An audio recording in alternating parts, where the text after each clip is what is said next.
दोस्तों आज हम आपके लिए रेलवे एनटीपीसी 2021 के बहुत अच्छे अच्छे क्वेश्चन लेकर आए हैं। चलिए पहला क्वेश्चन देखते हैं। नीचे दिए गए पाई चार्ट में उत्पाद एक्स के निर्माण में हुए व्यय का प्रतिशत बंटन दर्शाया गया है।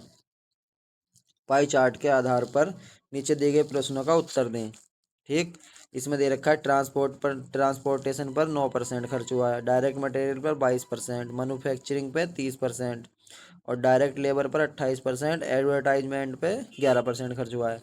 अब वो कह रहा है यदि उत्पाद एक्स की एक निश्चित मात्रा के लिए निर्माता को परिवहन लागत के लिए 18,000, ठीक, परिवहन लागत के लिए 18,000 रुपये का भुगतान करना पड़ा हो तो उत्पाद एक्स की समान मात्रा के लिए प्रत्येक सामग्री डायरेक्ट मटेरियल लागत क्या होगी। प्रत्येक सामग्री डायरेक्ट मटेरियल की लागत क्या होगी, तो इसे देख लेंगे पहले ही कितना परसेंट है टोटल। 100% होना चाहिए टोटल जोड़ के, वैसे होगा ही 100% क्योंकि सवाल ही इस हिसाब से देते हैं। 28 और 22 कितना हो जाए 50, 30 और 11 41 और 9 50, ये भी 50 ये भी 50, तो 100 हो जाएगा पूरा। ठीक, इसमें कह रहा है परिवहन लागत के लिए 18,000 खर्च हुआ है। परिवहन लागत के लिए यहाँ कितना खर्च हुआ है ट्रांसपोर्टेशन के लिए 9%, तो 18,000 किसके बराबर है, 18,000 है 9% के बराबर। ठीक, हमसे निकलवा क्या रहा है वो निकलवा रहा है उत्पाद एक्स की समान मात्रा के लिए प्रत्येक सामग्री डायरेक्ट मटेरियल। डायरेक्ट मटेरियल कौन सा है, ये है डायरेक्ट मटेरियल। ये कितना खर्च हुआ है 22%, तो ये हमसे 22% निकलवा रहा है। 22% डायरेक्ट मटेरियल लागत पूछ रहा है ना ये यहाँ पे, ये यहाँ पे डायरेक्ट मटेरियल लागत, तो 22% निकाल देंगे। परसेंट से ये परसेंट कट जाएगा।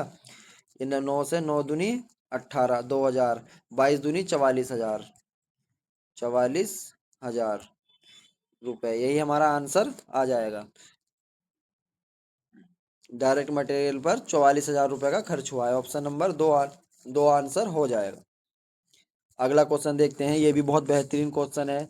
इसमें कह रहा है नीचे दी गई तालिका में वर्ष 2016 से 2019 के दौरान 3 अलग अलग राज्यों उत्तर प्रदेश, मध्य प्रदेश, आंध्र प्रदेश में कुल हुए केलों के उत्पादन टन में दर्शाया गया है। उत्पादन को टन में दर्शाया गया है। तालिका में दी गई जानकारी के आधार पर नीचे दिए गए प्रश्न का उत्तर दें। ठीक, तो यूपी में 2016 में 3 टन, 2017 में 4.2 टन, 2018 में 5.3 टन, 2019 में इतना। ये तीनों राज्यों में इतना इतना पूरा, तो कह रहा है 2016 में तीनों राज्यों में हुए केले के उत्पादन एवं 2018 में तीनों राज्यों में हुए केले के उत्पादन का अंतर ज्ञात कीजिए। यानी 2016 में तीनों राज्यों में हुए केले के उत्पादन और 2018 में तीनों राज्यों में 2016 और 2018 का अंतर पूछ रहा है वो। तो अंतर कैसे निकालेंगे, इन तीनों को जोड़ लेंगे। 5 5 और 4 9, 9 5 14.3, 14.3 ये कौन सा है 2018 का।